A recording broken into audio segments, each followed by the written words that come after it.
మన 2 తెలుగు రాష్ట్రాల్లో ఒలింపిక్స్‌లో ఏకైక మెడల్ గెలిచిన వ్యక్తి దీప్తి జేవాంజీ. తను వరంగల్‌లో దగ్గర ఒక చిన్న గ్రామం నుంచి వస్తుంది. తను ఒలింపిక్ మెడల్ గెలిచినప్పుడు "నీకేం కావాలి" అంటే, "నాకు చిరంజీవి గారిని నేను కలవాలి" అని చెప్పటం జరిగింది.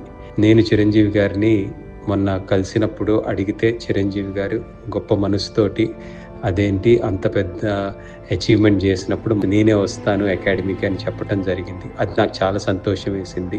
అండ్ చిరంజీవి గారు వచ్చి పిల్లలందరితోని కలిసి ఆల్మోస్ట్ ఒక 2 అవర్స్ ఉండి ప్రతి ఒక్క ప్లేయర్‌ని ఇన్‌స్పైర్ చేసే విధంగా మాట్లాడటం జరిగింది.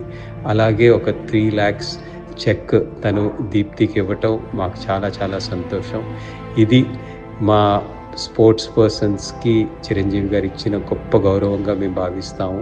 అండ్ ఈ ఇన్స్పిరేషన్‌తోని ఇంకా చాలామంది ఇంకా పైకి ఇన్‌స్పైర్ అయ్యి ఆడతారని కోరుకుంటున్నాం.